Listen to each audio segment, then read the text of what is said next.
This is an illegal animal market in Rio de Janeiro. Filming openly is too dangerous.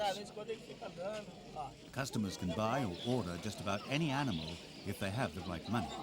But mostly this market specializes in birds and turtles. Interpol estimates that global trafficking in live animals or body parts is a $6 billion business, second only to drugs. It's not just exotic species like tigers that are in demand. Traffickers in Brazil say it's easy money. I smuggle into the city 200 turtles at a time in my pockets. I put on some baggy trousers and fill my pockets with turtles. The police don't catch me. I've lost count of the number of road checks I've gone through.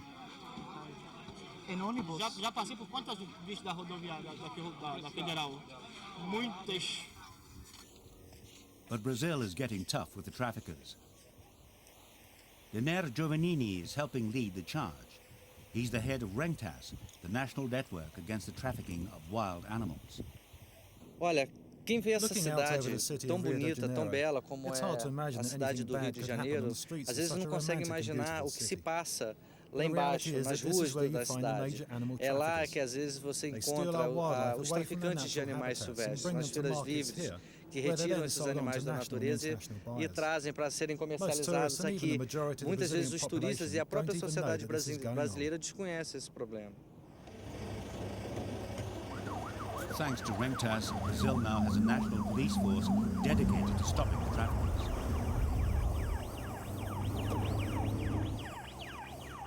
The police swoop on the dealers who were filmed secretly the previous day. But by the time that the police arrive, most of the illegal traders have fled with their merchandise.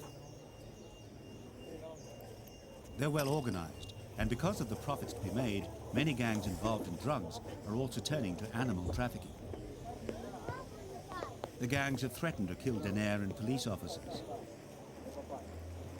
Today's raid wasn't very successful, but it's difficult sneaking up on something like this in the city streets. Either somebody leaked the plans for the raid, or the traders had lookouts posted. Some birds have been confiscated because the people claiming to be their owners don't have the correct paperwork.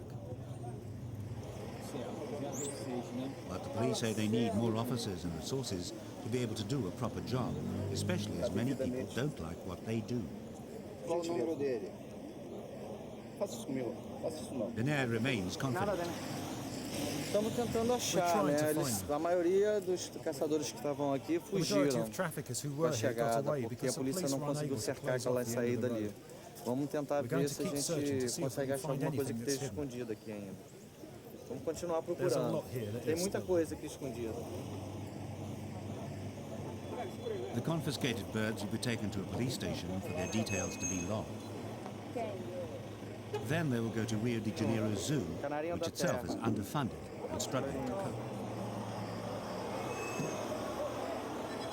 The process takes hours, and by the time these birds get to the zoo, many of them will have died, probably through stress.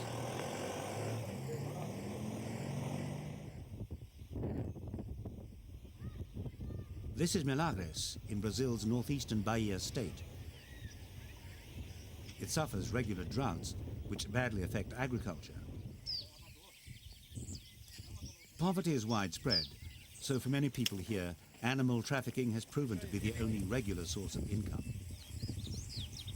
It's the height of the breeding season, and this group of locals has found a parakeet's nest.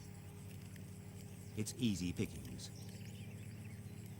A baby parakeet is worth around $2 US, but these men will try to pass the chicks off as parrots, for which they can get about $60. Conservation doesn't enter the equation. Não acaba não. Não acaba. Não acaba porque é o seguinte, aqui a gente mexe só com os filhotes. E todo ano sempre vai ter, porque tem uns velhos. Tem os pais que ficam. Vocês não mexem com os pais, só os filhotes. Então todo ano sempre tem. E por isso a gente já salva até a vida deles.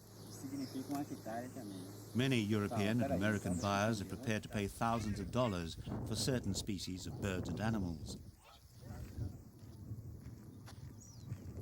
That's an enticing prospect for many people, especially in a destitute area like this.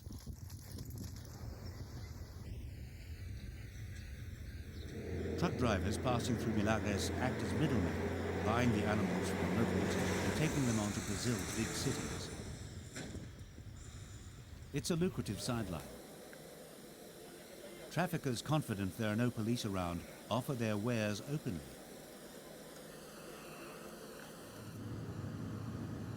There's little, if any, control. Almost anything could be on offer.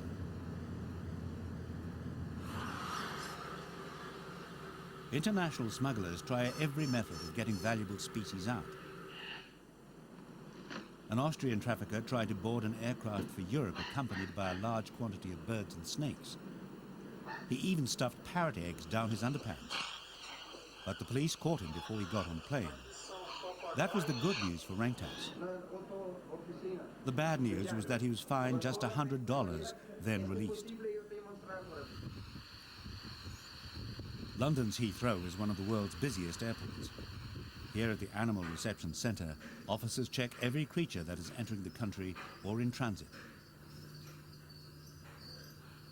Many animals are kept here because their documentation is incomplete or false. The price paid in Europe can be hundreds of times what the original trafficker made. But too often, those who are caught only receive small fines. The risks are negligible compared to those in the drugs trade. That's why officers like Charles Mackay come across an increasing number of smuggling attempts. But international legislation is being tightened.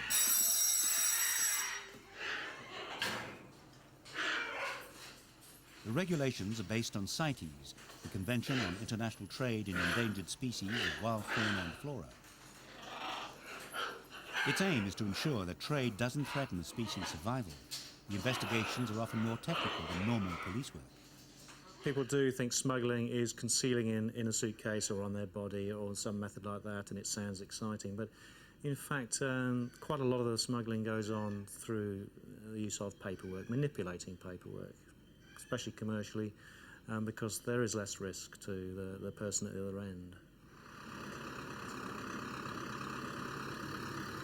Brasilia, 2 o'clock in the morning. Brazilian environmental police are stopping and searching vehicles entering the capital. Operations like these are becoming increasingly common in Brazil, but RENCTAS say that only an estimated 0.5% of smuggled animals are intercepted by police.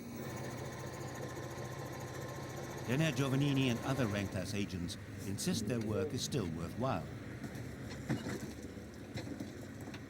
This bus has just traveled from Sao Paulo, a 3-day journey. There's a strong smell coming from the luggage compartment. Passengers look on as Denaire finds a bag with dripping blood.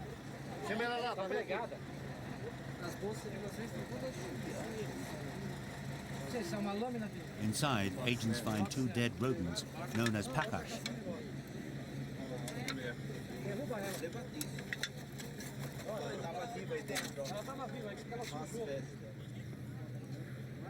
Police call out the names on the passenger list.